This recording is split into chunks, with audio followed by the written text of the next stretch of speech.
Gopina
Gopinath, Lord of the cowherd girls, please hear my prayer. I am a wicked materialist, always addicted to worldly desires, and no good qualities do I possess. Oh Gopinath, you are my only hope, and so I have taken shelter at your lotus feet. I am your eternal servant. Oh Gopinath, how will you purify me? I don't know what devotion is. My materialistic mind is absorbed in fruitive work. I have fallen into this dark and perilous worldly existence. Oh Gopinath, everything here is your illusory energy. I have no strength or transcendental knowledge, and this body of mine is not independent, being controlled by material nature. Oh Gopinath, weeping and weeping, this senior big begs for a eternal place at your divine feet. Please give him your mercy. Oh Gopinath, since you can do anything, you have the power to deliver all sinners. Who is a greater sinner than I? Oh Gopinath, you are the ocean of mercy. After entering this phenomenal world, you expand your divine pastimes for the sake of the fallen souls. Oh Gopinath, all the demons you killed attain your lotus feet. This Bhakti Vinod is no sinful that he has remaining in worldly existence. Bhakti Vinod Thakur ki Jai. jai, Shri Radha Gopinath ki jai, Srila Prabhupada ki jai. So Hare Krishna, thank you for that, Prabhu, for those wonderful bhajans. We are going to our next part of the program, which is the Srimad Bhagavatam class. Hari Bol, given by His Grace Ramesh Prabhu. Hari Bol.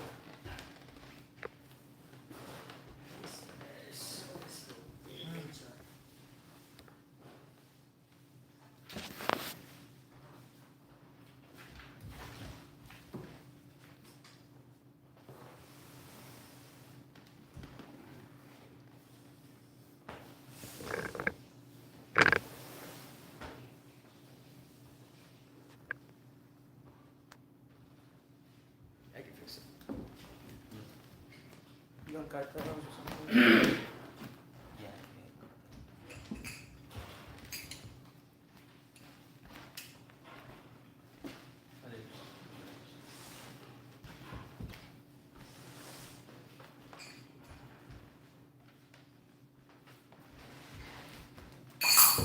You give me a laptop still?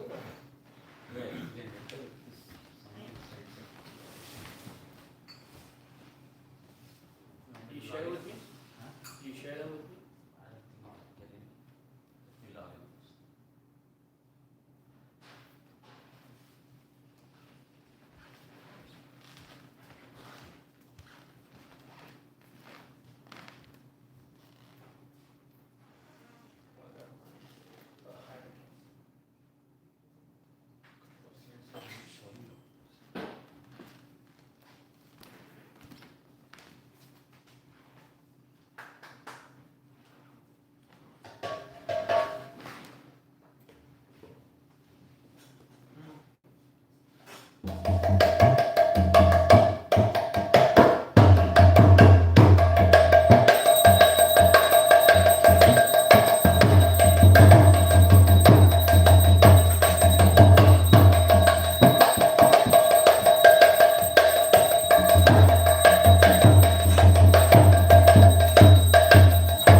ज्ञानतिमिरन्दस्य ज्ञानाञ्जनशलाकया Chakshur येन तस्मै श्रीगुरुवे नमः श्रीचैतन्यमनोमिश्रं स्थापितं येन भूतले स्वयं रूपकदामय्यं ददति स्वापदान्तिकं वन्देऽहं श्रीगुरो श्रीयुतपदकमलं श्रीगुरुं वैष्णवांश्च श्रीरूपं सागरजातं सहगणा रघुनाथविदं तं सजीवं साद्वैतं सावधूतं परिजनसहितं कृष्णचैतन्यदेवं श्रीराधाकृष्णपादान् सहगणललिता श्रीविशाखान्वितांश्च हे कृष्णा करुणा सिन्धो दीनबन्धो जगत्पते गोपेश गोपिका कान्त राधा कान्त नमोऽस्तुते तप्त काञ्चन गौराङ्गी राधे वृन्दावनेश्वरी वृषभानुसुते देवी प्रणमामि हरिप्रिये वाञ्छाकल्पतरुभ्यश्च कृपा सिन्धुभ्य एव च पतितानां पावनेभ्यो वैष्णवेभ्यो नमो नमः। श्री कृष्ण चैतन्य प्रभु नित्यानंद श्री अद्वैत गदाधर श्रीवासादि गौर भक्तवृंदो हरे कृष्णा कृष्णा कृष्णा हरे हरे हरे राम राम राम हरे हरे हरे कृष्णा कृष्णा कृष्णा हरे हरे हरे राम राम राम हरे हरे हरे कृष्णा कृष्णा कृष्णा हरे हरे हरे राम राम राम हरे हरे। ओम नमो भगवते वासुदेवाय। Om Namo Bhagavate Vasudevaya. ओम नमो भगवते वासुदेवाय। Om Namo Bhagavate Vasudevaya.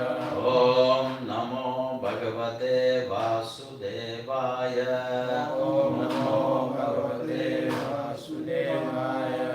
नारायणं नमस्कृत्यं नरं चैव नरोत्तमं देवीं सरस्वतीं व्यासं ततो जयमुदीरयेत्।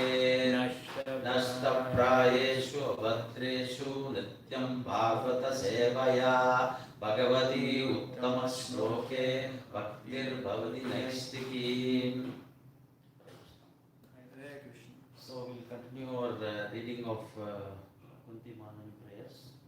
So we start with verse 32 today, right? Yeah, it's bookmark. Canto 1, chapter 8, verse 32. Yep. So I'll read the Sanskrit, we can repeat after this. केचिदाहुरजं जातं Kechidahurajam jatam पुण्यश्लोकस्य कीर्तये Punyashlokasya kirtaye यदो प्रियस्वान् वन्वाये Yado priyasya vanvaye मलये स्वचन्दनं Malayasyeva chandanam Kechid ahur ajam jatam केचिदाहुरजं जातं Punya shlokasya kirtaye पुण्यश्लोकस्य कीर्तये Yado priyasyana vaye यदो प्रियस्वान् Malayasyeva chandanam मलयेस्य वचन्दनं Kechirahurajamajatama केचिराहुरजं जातं Punyashlokasya kirtaye पुण्यश्लोकस्य कीर्तये Yado priyasya vanyaye यदो प्रियस्य वन्याये Malayasyeva chandanam मलयस्यैव चन्दनम्। Word to word. Kechit, someone. Ahu says, Ajam, the unborn.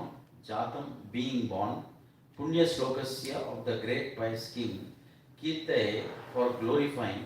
Yado, of King Yadu. Priyasya, of the dear. Anvaye, in the family of Malayasya, Malaya hills.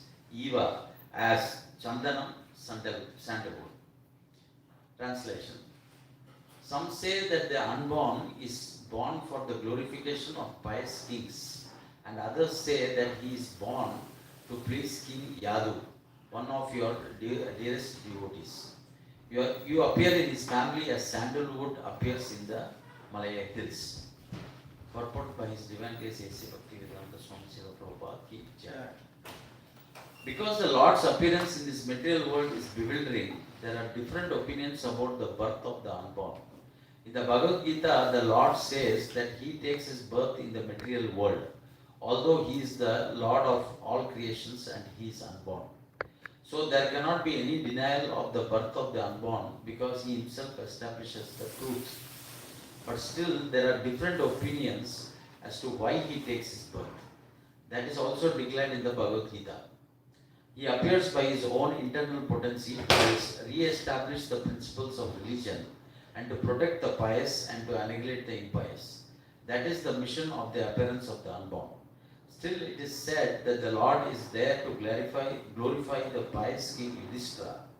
Lord Sri Krishna certainly wanted to establish the kingdom of the Pandavas for the good of all in the world. When there is a pious king ruling over the world, the people are happy. When the ruler is impious, the people are unhappy. In the age of Kali, in most cases, the rulers are impious, and therefore the citizens are also continuously unhappy. But in the case of democracy, the impious citizens themselves elect their representative to rule over them, and therefore they cannot blame anyone for their unhappiness. Maharaja Nala was also considered as a great pious king, but he had no connection with Lord Krishna. Therefore, Maharaj Yudhishthira is meant here to be glorified by Lord Krishna.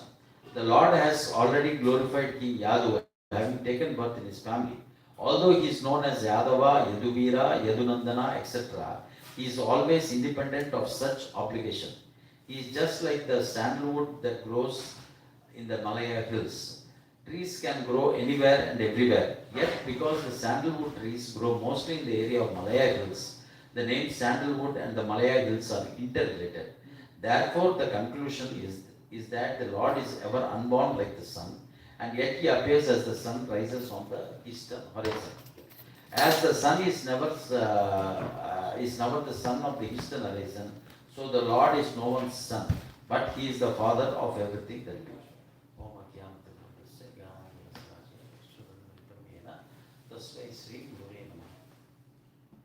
So, Hare Krishna. So, as just to give a little bit of context, I think at first, thank you, Hari, for giving me this opportunity to share a few words. I think just to give the context here, I think starting from verse 18, so all the way to verse 41 of this chapter, that is Queen Kunti's prayers. And this is the prayers when Lord Krishna was ready to leave Dwarka. After everything was done, he was ready to leave Dwarka. That is when Kunti Maharaj prays, and this is one of the most famous parts of the Srimad Bhagavatam. As we all know, like there is even a separate book only for Queen Kunti's prayers, which was so published, and which has much more than these purports. I think it has Srila Prabhupada lectures also included in that. So there are divisions that whole prayers have been divided into many sections where Queen Kunti talks about different aspects of the prayer, and this particular portion, what I will be talking today is between 32 and 36. These 4 verses is discussing about why did Krishna appear on this earth, the reason behind Lord Krishna's appearance. So these 4 verses deal with that. So and different people have different opinion on why Lord Krishna appeared on this earth. Correct. So this first verse is dealing with that actually, and it gives 2 reasons. One about why Lord Krishna appeared on this earth. This particular verse talks about that. So one is, as you mentioned, is that for the glorification of pious kings, that is, he appeared so that King Yudhishthira could be declared the leader of the whole world. So after the yajna and all those things. So that is one reason, the glorification of pious kings. And then he also appeared to please King Yadu. So King Yadu is one of the very pious kings and is a big devotee of the Lord. One of the kings, and Lord Krishna chose to appear in that dynasty. So it is not. There was I was saying, reading somewhere. It's not that Krishna appeared in that dynasty. Right? That is not the way we have to look at it. All dynasties appear from Krishna. So it is just, that is why that Malayasya Chandanam, the second part where it talks about the sandalwood appears in Malaya. So this sandalwood, if you see, it appears in all parts of the world. All it needs is some special climatic conditions. It should have that rainfall and all those things. So there are some different factors. So you will find sandalwood in many places. But one of the places is Malaysia or Malaya, which they are referring here. So that sandalwood is considered to be a very good sandalwood, and that's one of the places. Similar like that. So the whole world belongs to Krishna. He can appear anywhere. Nobody can say, okay, he will appear here, there, or so. That's totally. So as he is, so he can appear anywhere, but he chose to appear in the Yadu dynasty. And that is one important thing. And there is also the second one I wanted to mention. If you see that there are two words here, Ajam, Jatam. Ajam, the word Ajam means unborn. One who is not born, Ajam. And Jatam means born. Did you see? It's exactly opposite. The two words are exactly opposite. Ajam and Jatam are two words that exist. So this kind of words are called oxymorons. Have you heard of that term, oxymoron? That means the two exactly opposite words, they will go together. And so one good example of an oxymoron is impersonal God. It's an oxymoron. Because God can never be impersonal. The Lord always has to be personal. So whenever you say impersonal God, that's basically an oxymoron. Though it doesn't strike you, first time when you read those two words, it will not probably strike you. But that is the truth, that God can never be impersonal. So Lord Krishna is personal. So each devotee has his own relationship with the Lord. And it's not like, so the Lord has his relationship with the group of devotees and all, but each there is a personal relationship with the God. That's why impersonal God is an oxymoron actually. So those two don't go together. So that's one point I wanted to mention. And then the other one also, which they mentioned in the last part of the purport, and it's mentioned, Srila Prabhupada mentions, right, as the sun is never the sun of the east and the west. So every day the sun rises from the east. We know about that, right? It comes only from the one direction. So can we say that is the eastern sun? No. So the sun is sun, right? It's just for us it appears that it comes from the east, but actually there is no east, there is no west. It's an absolute thing. So the exact same way, so those Lord Krishna might be appeared in the Yadu family. It doesn't mean that he is only from that Yadu family. He is for the whole world, and the whole world belongs to him. The whole world is because of him. So did you get that analogy? What they are trying to give here, right? So that's why we have to be clear. We should not be assuming that he is only for the Yadu dynasty, or he is only for this kind of particular kind of people and all. The Lord is for everybody, and everybody owes their existence to the Lord. So that's the relationship we should be very clear. So these are the 2 points. And so Hari, so should we, I think we just go through all the verses. Yeah. And then in the final we will have some. We can just do the translation and purport just to save time. Yeah, I just do the translation and purport here. So the next verse is text 33. Apare vasudevasya devakyam yochido bhyagyat ajastva samasya kshemaya vadaya turadisham. Want to repeat or? No, we can say that. Okay, so the next one, the translation. Others say that since both Vasudeva and Devaki prayed for you, you have taken your birth as their son. Undoubtedly, you are unborn. Yet you take your birth for their welfare and to kill those who are envious of the demigods. Purport. It is also said that Vasudeva and Devaki in their previous birth as Sutapa and Krishna underwent a severe type of penance to get the Lord as their son. And as a result of such austerities, the Lord appeared as their son. It is already declared in the Bhagavad Gita that the Lord appears for the welfare of all people of the world and to vanquish the asuras or the materialistic atheists.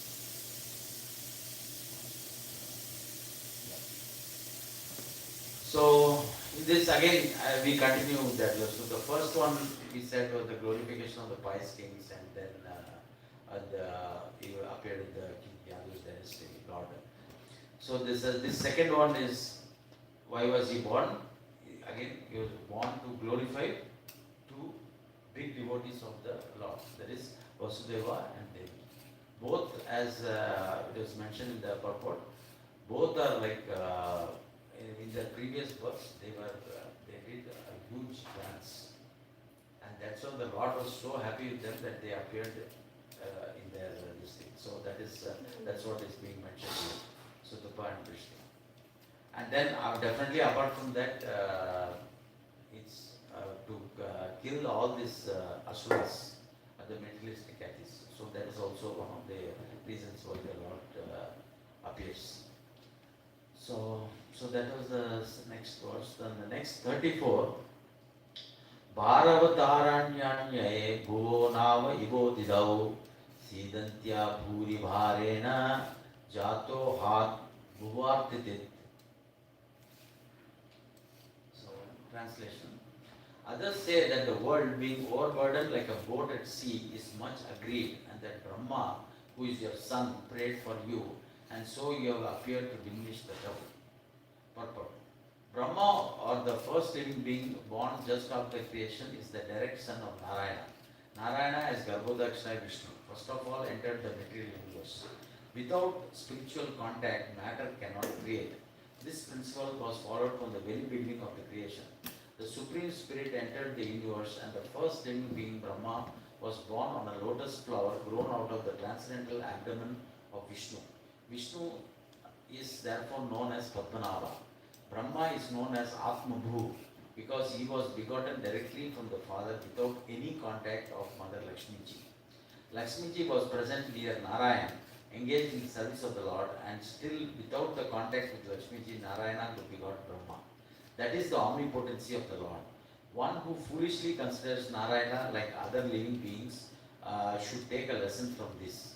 Narayana is not an ordinary living being. He is the personality of God himself, and he has all the potencies of all senses in all parts of his transcendental body.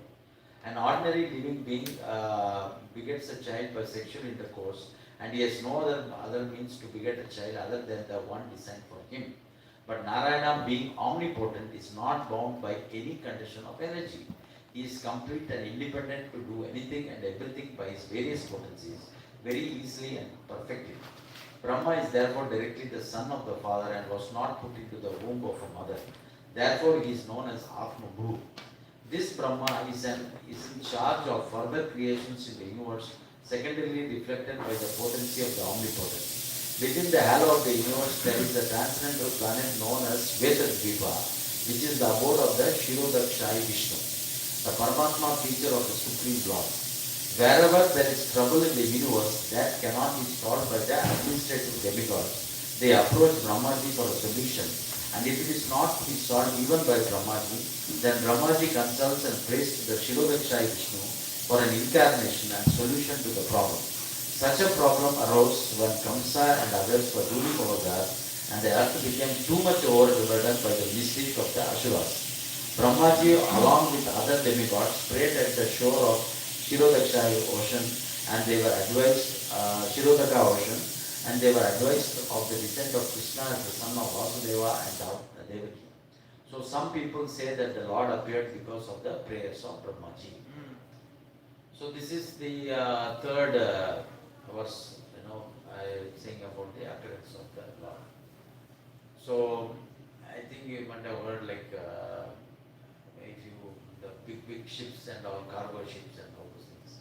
Sometimes it becomes too heavy, and if it becomes too heavy, then it is ready to sink. So at that time they will release some ballast. That's what they call it. So they have some either sandbags or something which is there. So they will throw it aboard. They will throw it into the sea so that the ship doesn't sink. So I don't know if you have heard about that one. So this is exactly the same way. The earth is getting so burdened by these atheists and mentalists and all those things. They are creating so much of havoc in this world. The whole world was sinking. So that is the time the Lord had to appear in order to remove all these atheists from the Lord. So look at the brilliance of the Lord. Somebody was saying about this. Look at the brilliance of the Lord. Instead of killing one person at one time, he assembled everybody in one place, and it was a wholesale massacre. Can you realize that? 18 days of wholesale massacre. So everybody assembled. Everybody who were all the atheists, all the mentalists, who were at war, they all assembled in one place. It was all done in the matter of 18 days. It was done. He didn't have to go every place and kill one by one. No. He made sure that they all assembled in one place and he killed. Though we say it is like that, it's very unfortunate. Like he tried his best. So many times he wanted to avoid the war. The Lord himself spoke with them. But once they are caught by the material consciousness, right? People they will not come out from that so easy. So despite the Lord's best efforts also, so they never listened. They didn't want a compromise. So they had to go for this. I think it is an historical massacre. So that's one point. And the second point I wanted to add is many of these things. I don't know how you feel, but they talk about this Shirodaksha Vishnu and the Shira ocean and all those things. But do you actually see anywhere? Like, do you even have that? Sometimes you feel, right? Do we even have that concept of all these things we are spoken in Srimad Bhagavatam? It's like beyond our thing.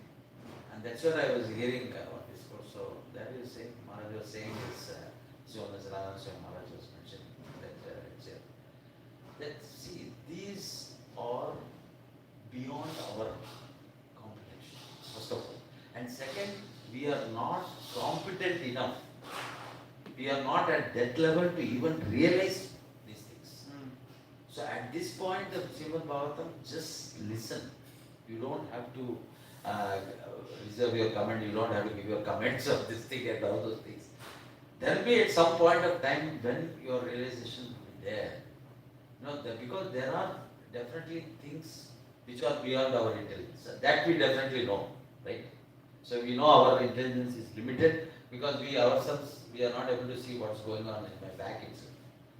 Unless somebody shows a mirror or something, I cannot know what's going on in my back, right?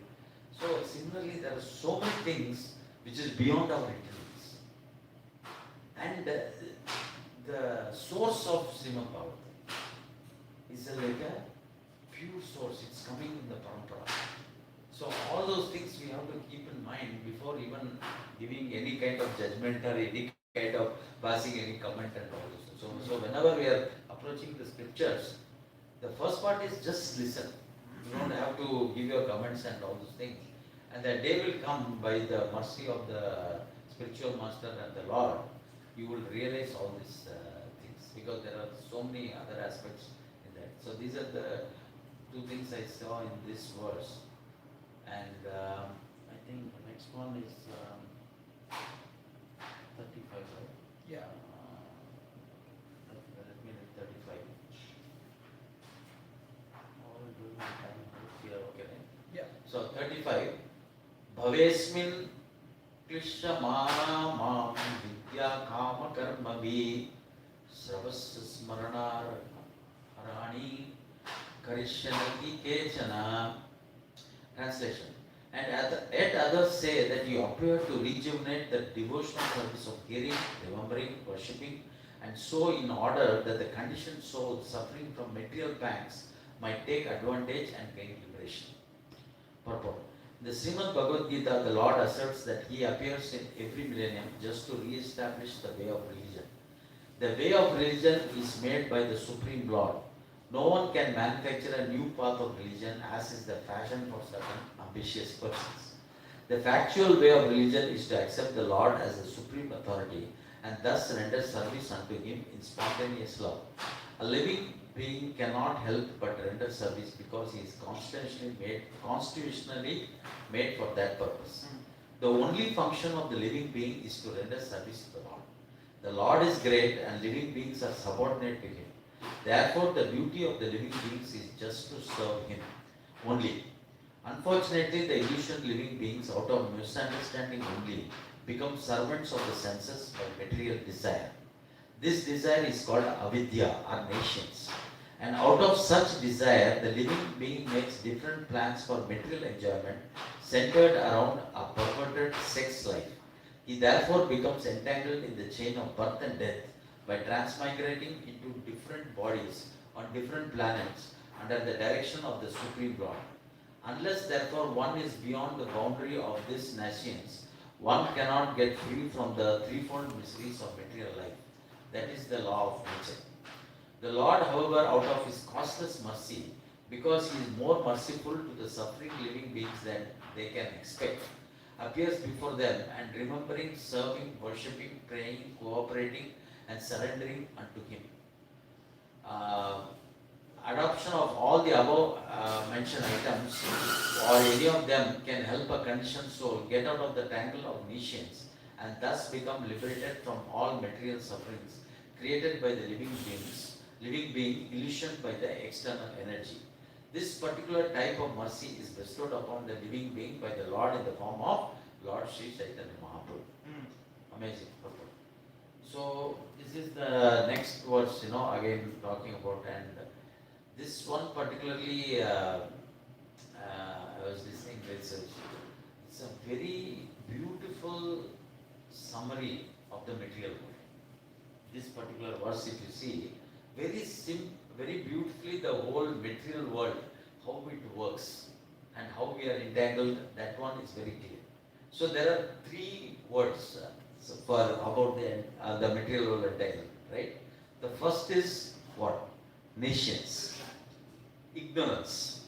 Because we don't know whom we are, what is our true status. We think we are this body, correct? With this hand, leg, and all those things, senses, this is our body. So that knowledge is not there. So that nations, so that is the source of everything. The knowledge.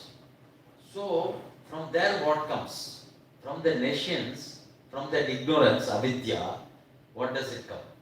The next one which comes is the desires.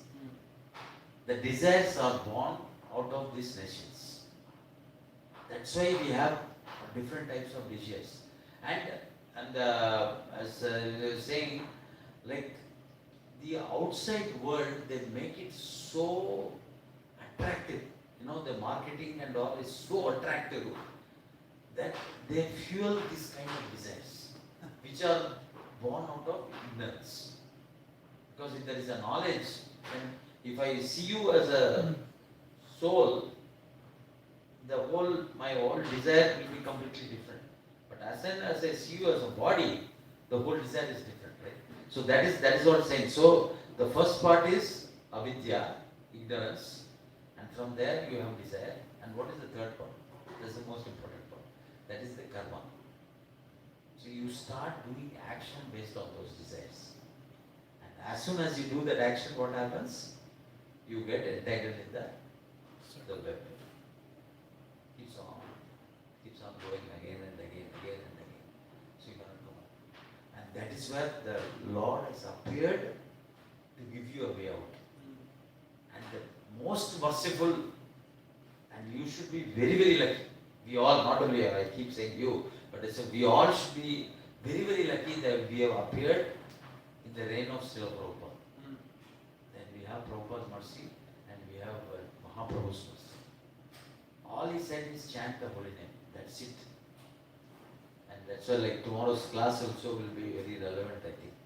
Tomorrow's class is the power of sound. So the most merciful, all Mahaprabhu is expecting is chant the holy name. That's all Mahaprabhu is saying, and then he is going to take care of everything.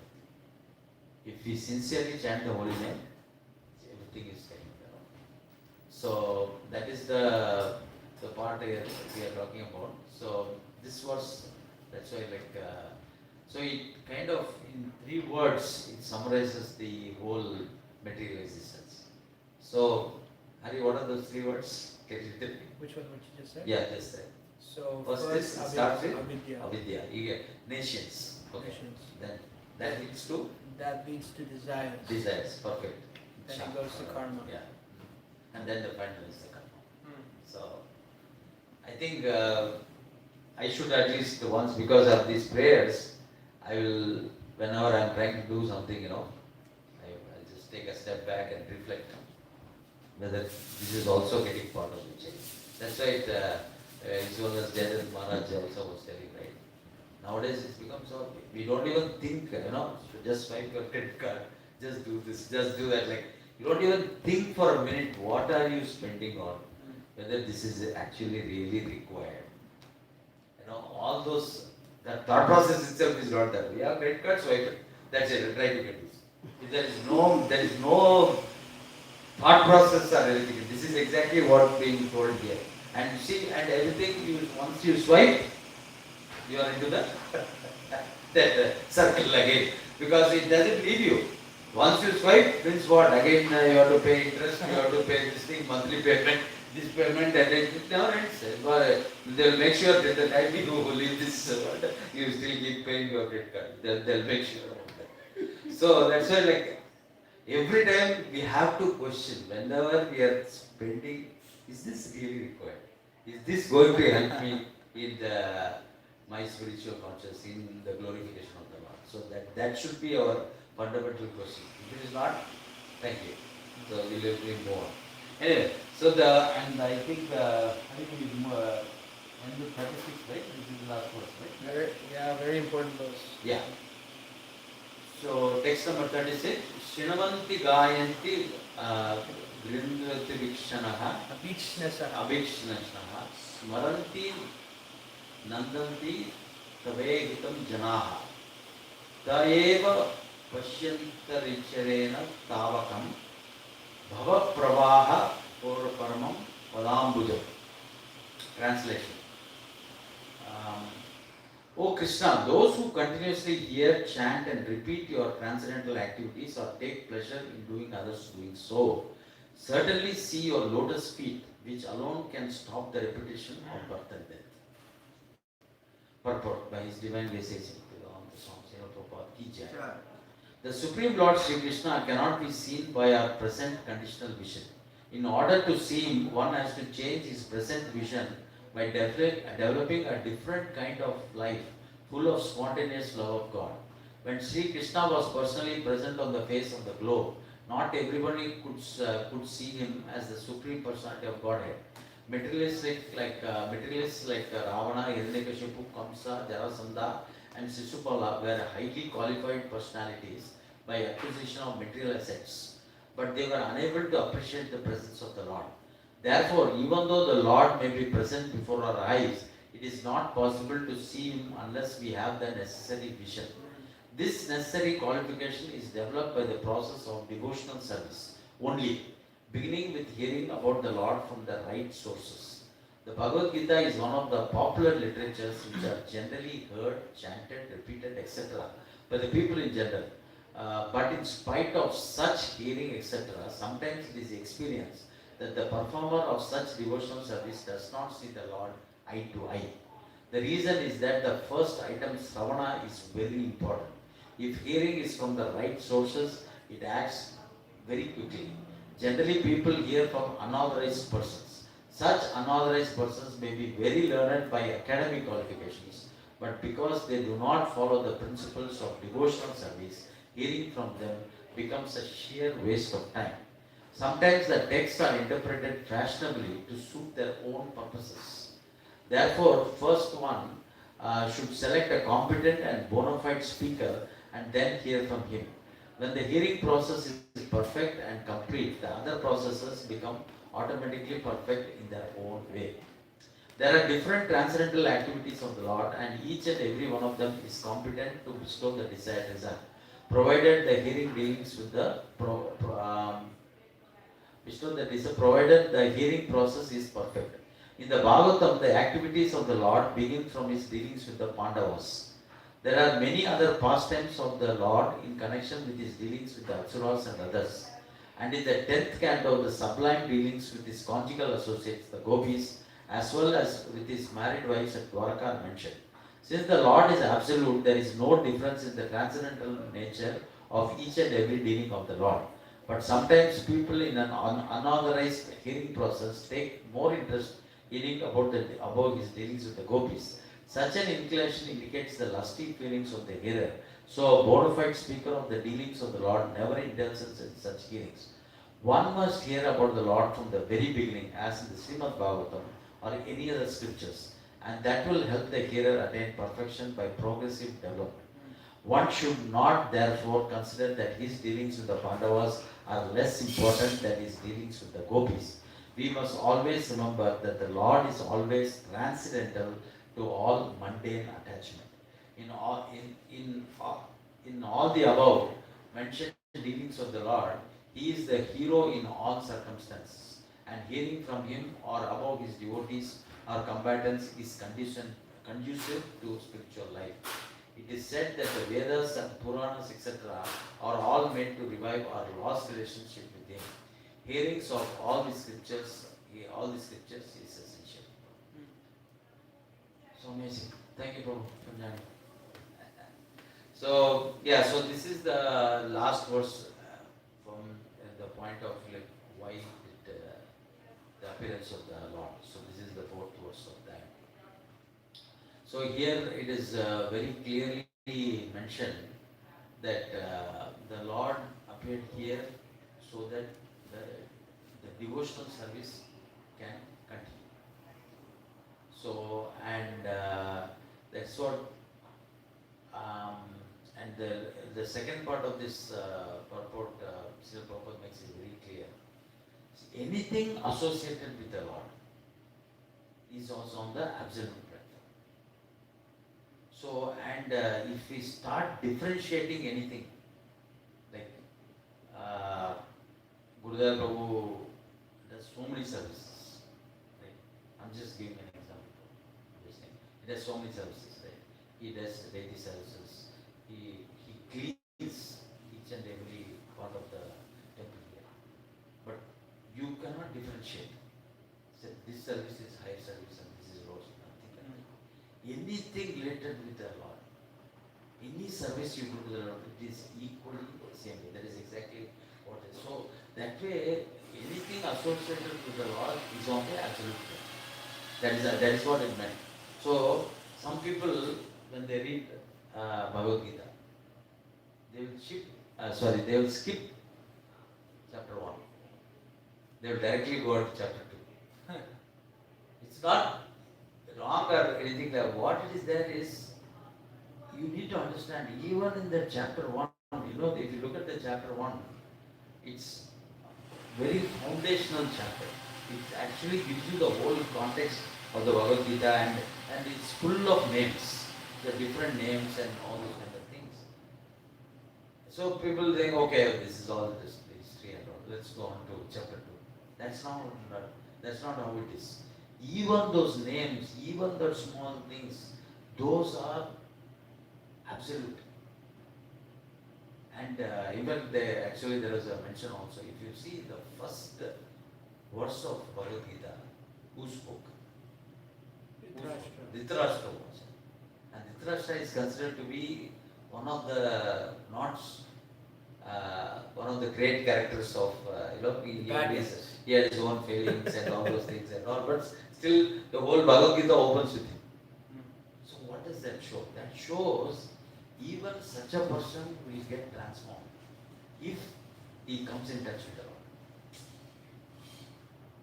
So even for that, they will get transformed when they will come in touch with the Lord. So that's why the chapter 1 very, very important. Some people feel the other way, and that is exactly what Srila Prabhupada is mentioning here.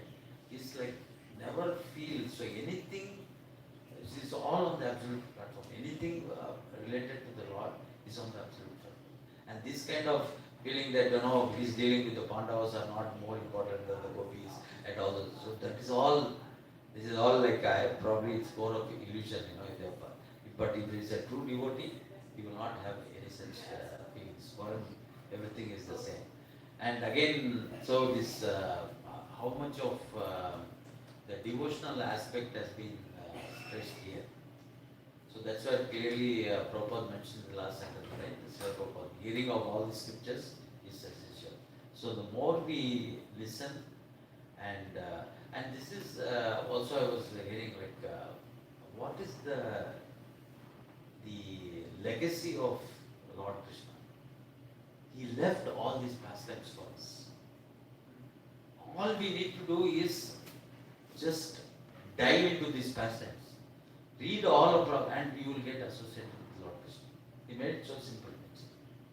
So all of these pastimes are for that. If like just when we read about some historical characters and how we associate with them through that, whatever this thing. The same way, this is exactly the exact same thing.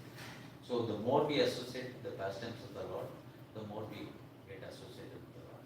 One day we will go near Him. It will be a progressive way.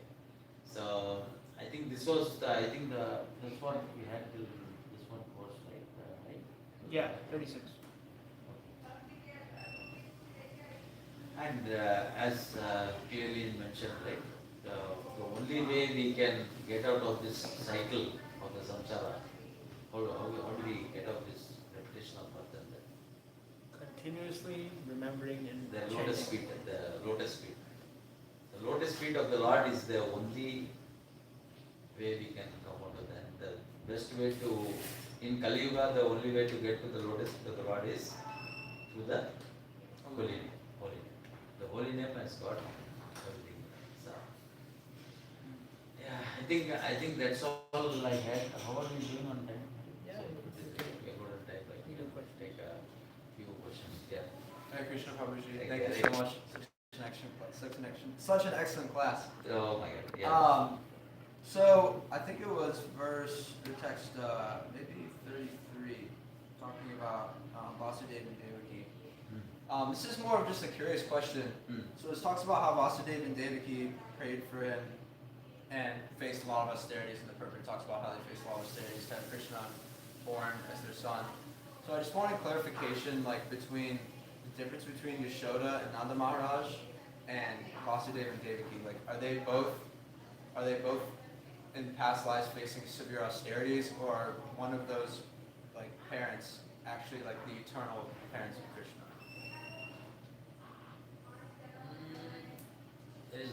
I don't, at least from my, because we have Chanakya probably here also. So there is, I would not say it's an eternal parents, as I was mentioning, right? So it's the Lord's, He can appear anywhere. Nobody can stop Him from appearing anywhere, right? So, and that, here in this case, both were, they did a lot of austerities. Even the same thing for Yashoda and Nanda Maharaj also. They did a lot of austerities, and that's why they could. So, in fact, there is one song, it's a colloquial song though. So they say, Yanta Dayam Davam Yashoda. Means how much of penance you must have done. There's a song, it's like that. Yashoda, how much of penance you should have done to have a son like Lord Krishna. So there is a whole song of that. So yeah, to come back to your question, so there is, I don't think there is a concept of any eternal parents, because as you know, Lord came in different avatars. Some of the avatars he didn't even have a parent, like Narasimha avatar, they say he came out of the pillar, right? The Lord came out of the pillar. There is no actually parents in there. So like that, there is no eternal parent, but it's out of the Lord's will that he is their parents of that and also. Janaki Prabhupada, you want to add something onto that or? It's a very esoteric question, and esoteric answer also. It requires some level of appreciation of Krishna consciousness in order to understand these mysteries about Krishna. Not like you're reading some of these prayers of Kunti. I can get you on once. Mention some once what it's they ready. say that the Lord is Srila Vishnu. Say it's this person, some say Brahmana, some places they say, so many things about the Lord. So when the Lord comes as Krishna, he comes, all these incarnations are within him. He comes. So different devotees or different categories see him differently based on their relationship with him. They see him differently. That is the same Krishna, because he is the essence of all the incarnations, the source of all the incarnations. So all the incarnations are within, and therefore there's nothing wrong saying that the Lord is Narayana Rishi or is Vamandev or is this. Nothing wrong with that. But at the same time, one should also understand that he is Krishna, the Supreme Personality of God. So it's a transcendental truth. Similarly, the eternal devotees, eternal associates with the Lord, like Yashoda and all that, nothing is wrong saying that they are great sages in the past or this or that who have performed austerities, who have come to this. But in the recent, the Lord's pastimes and relationships are eternal. They call it. And because they are eternal, therefore he also has eternal associates, eternal parents, eternal friends, all that. They are eternal. But when such eternal devotees want to take part, want to be involve themselves in the what is called the prakata pastimes, the visible pastimes of God, then they come with Krishna, and then all the so many other sages actually come with them in their body, and therefore they fulfill the desires of so many other devotees of the Lord who wanted to participate in such programs, being the parents of the Lord. But they actually are expansions or kind of merge into the body of such eternal devotees of the Lord. Okay. Whereas the eternal devotees are there. For instance, in Vrindavan, Lord Krishna never moves out of Vrindavan. Similarly, Mother Yashoda also never moves out of Vrindavan and all that. So in most cases, other expansions of the Lord, just like the gopis, other aspects of the gopis, like the queens of Dwaraka and all that, some of them are all expansions of the gopis who actually came with them. And then fulfill the desires of so many other great personalities who have also come to participate in it. So there are associates of the Lord who are eternal, like Mother Yashoda. No one can actually advance and become Mother Yashoda in devotional service. No one can become Radharani, no matter whatever you do in devotional service. These are all eternal associates of the Lord. And Mother Yashoda, when it comes, is actually an eternal parent of the Lord. But still, other personalities who have performed, who have a reason to see and to experience, the parenthood of the Lord, emerge into such great personalities when they come. So therefore they participate in such things. But the actual parents of the Lord, the eternal, they're always there, engaged in the service of the Lord. So the pastimes of Lord Krishna is very, very mysterious in the sense that sometimes it's manifest to a vision, and sometimes it's unmanifest. You know, so many things are explained in this regard. Lord Krishna, sometimes when he lives Vrindavan, he actually, lives Vrindavan with his expansion. Govinda never lives Vrindavan. Therefore, he's always there. And when he goes, because when he's performing his external pastime, what's called the manifest pastime in the Lord Krishna, in the material world, sometimes it is visible that he lives Vrindavan and all that. All these things like just some activities of Yoga Maya. And then the asters of the Lord, like Srimad and Radhi and Lord Krishna and all that, they still continue to engage in their pastimes. Right. Sometimes it appears that it was like they are out dreaming, but they actually engage in their pastimes continuously. He never leaves. So Krishna never leaves, but externally he lives Vrindavan. He goes to somewhere else and does something. Also comes back again to Vrindavan, back and forth when he's in the external manifestation. But constantly is going like that. So the Ashura is always there in Vrindavan. Always engaged as mother of Hare Krishna. But still, they have many expansions. So the aspects of Lord Krishna, they're not ordinary human beings. Therefore, they also have expansions who participate in different interactions with Krishna, different aspects of his activities. There are lots of mysteries about that. I'm not much about it. So I think, so you got some clarification. Yeah, thank you. So, just one point I wanted to add was this. Srila Prabhupada, I was listening to one of the discourses on this verses, right? So, first thing is these verses are like very popular, so please go through all Prabhupada discourses on this. So, in that one point he was mentioning is most of outside you will see the Lord as the Supreme Father or the Supreme Mother, right? The Supreme Father, the Supreme Mother. It's only in this Krishna conscious devotees where we see Lord as a child. See, the whole expectation completely changes. When you say father, mother means you always try to get something from them. But as soon as you're a child, you only serve anything for them. Do service. See how Prabhupada means for us, the Lord is we don't take anything from the Lord. We try to do as much as service to the Lord. So Prabhupada will mention. Go ahead. Hare Krishna, we have a special caller in. Wow. Hare Krishna, Prabhu, go ahead.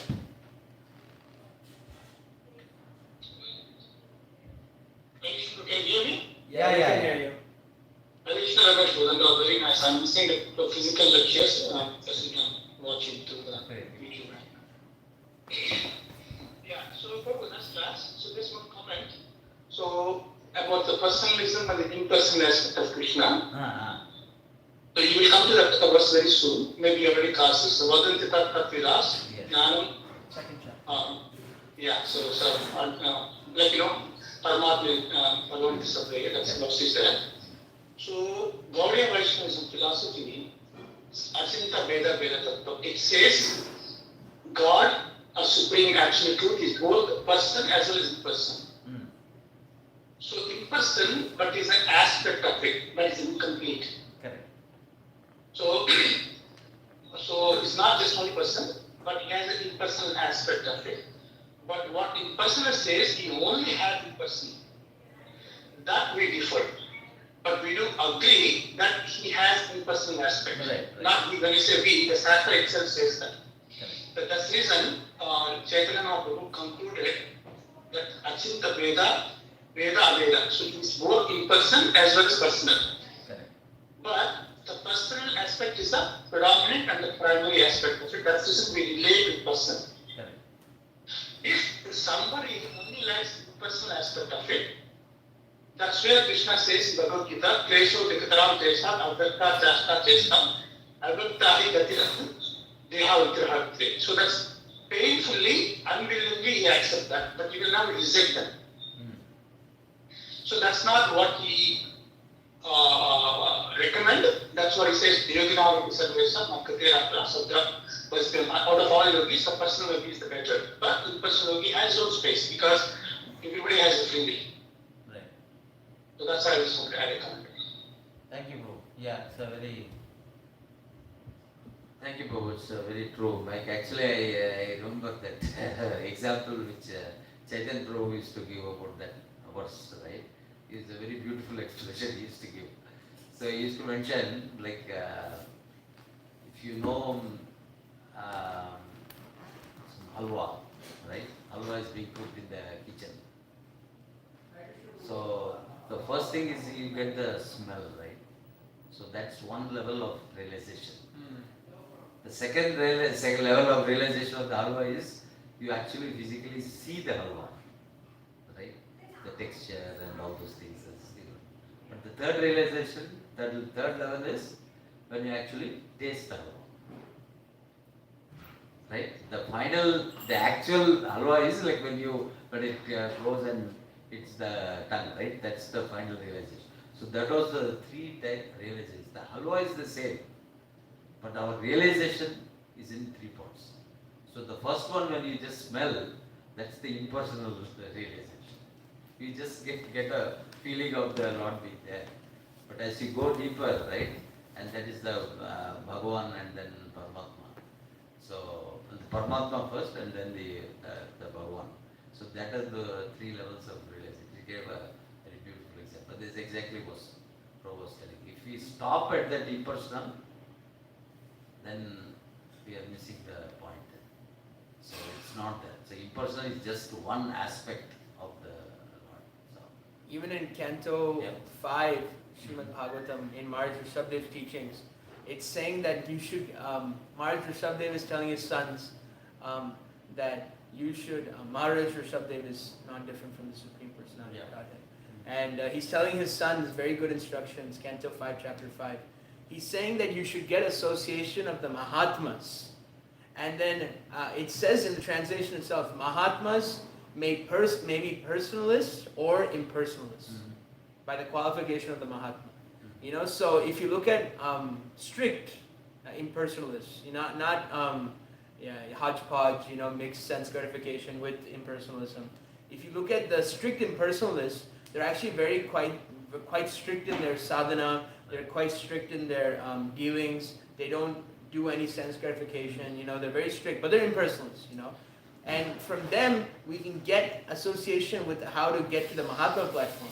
But then to get to the Bhagavan platform, which is the complete understanding of the Supreme Personality of Godhead, you're not able to get from the impersonalists. correct. But you can derive some benefit from, like Bhaktitirtha Swami Maharaj. He was going to, he had taken initiation from some guru, and then he wanted to take initiation. This is the story. Why he wanted to take initiation from this guru, yogi, and what happened is that the guy kept saying, "I'm not your guru. I'm not your guru. I'm not your guru." And then he kept the guy always kept referring to Prabhupada. And Maharaj was thinking, Prabhupada's probably his uncle, or somebody is like. And then he said, "Where can I take initiation or like formal vows to do this?" He said, "You must go to Srila Prabhupada." And so even then, even though he was an impersonalist, this guru beforehand, he was he kind of pointed towards Prabhupada. He could understand the true impersonalist can actually see the greatness. Even the greatest impersonalist, Sankaracharya, he makes these very bold statements. And it actually makes a philosophy that doesn't really make any sense. It's just Bhakti Vikas Swami, I think, I went and asked Srila Prabhupada because Prabhupada has written a little bit about describing the impersonalist philosophy. And Bhakti Vikas Maharaj went and asked Prabhupada, this doesn't really make sense to me, this impersonalism. Prabhupada says, it's done its job. You don't need to understand it anymore because there's nothing to understand, So it is one aspect of self-realization. Yeah, thank you, Ramesh, for his very nice comments. I was thinking also this verse 36 is that's a memorization verse if I've ever heard one. Shrinvanti gayanti grinanti abhikshnasaha smaranti nandanti tavehi tam janata eva pashyanti achirena tavakam bhava prabhaho paramam padambujam. You know, that it's giving us very good instructions. We can actually recite these in front of the deities. I mean, I've heard Srila Prabhu recite this verse to the deities. You know, so those who constantly hear, chant, and repeat your transcendental activities, and you look at the caveat that Queen Kunti is giving, or take pleasure in others doing so. You know, that's very important of people taking pleasure in others' devotional service. I was just hearing a glorification of Bhakti Charu Swami Maharaj, and he was saying, the person who was glorifying, he was saying that Maharaj was so non-envious that when somebody's devotional service is rising, or like his preaching is rising, or like he's becoming, he's sharing Krishna consciousness with other people, he said normally people would be jealous. Okay, this guy's getting more attention, affection. But Bhakti Charu Maharaj was always like pushing him on, like, yeah, keep going, you know, how can we make it better? How can I assist you? You know? So, taking pleasure in other people's chanting of the glories is also quite important. And also, a double entendre, or the second meaning of this, is that if you're not taking pleasure in others chanting or hearing or reading, then actually you're in a disease condition of life. You're not able to get to the platform, that platform. So you have to understand your disease, then you have to cure that. So whenever we see people chanting very nicely, hearing very nicely, reading very nicely, strictly, we must always be happy. If we're not getting that happiness, then it's quite, Prabhupada would say, a pathetic condition. A very pathetic condition. Selfish. It comes back to that we were talking about, that absolute platform. So anything connected with the Lord is also on the absolute. So even if there is a devotee who is talking about the Lord and he's preaching and he's doing very well, so again he's associated with the Lord. So we have to pay all our respect, and as Hare was mentioning, we should try to encourage him more and more. So because he's already on the absolute form, he's taking the name of God. So people who are trying to deceive and all those things, definitely we should not encourage those kind of people. But if somebody is sincere and is sincere preaching the Lord, we should try to encourage as far as even paying obeisance to that person is so good, so purifying for us. So It says even in Nectar of Instruction that one who even chants the holy name once. Nectar of Instruction, or no, Chaitanya Charitamrita. I think so. Lord Chaitanya was coming, the residents of Kulia were coming to see him 3 years, right. And then each year he would give, they would ask the same question: what is a Vaishnava? Yes. Vaishnava, okay. What is a Vaishnava? And then so he would give 3 different explanations each time. The first time it was just like, anybody who chants Hare Krishna once is a devotee. Right. That's it, you know. And then we should actually offer our mental obeisances to them. And then the second is one who chants the holy name himself, and I think regularly keeps it regular. That's a Madhyama Adhikari, Kanishta Madhyama. And then the third explanation was one who influences others to chant. You know, that's Uttama. You know, so even the Kanishtas, we should mentally we should respect them, offer obeisances. What to say of people who are willingly trying to chant and regulate themselves? You know, those are like the highest position. You know, like the latest thing going on for the 125th year celebrations, right, of Srila Prabhupada. I don't know if you guys are noticing. So there are 4 Vaishnava Sampradayas, right? Yeah. Like the Sri Sampradaya, Madhva Sampradaya. So each of those leaders are glorifying Srila Prabhupada in different videos. Wow. That TOVP videos going on. Like, amazing, we should get to those glorifications. Amazing. Because nobody could believe that such a person walked up this earth, right? Like this, what he has done.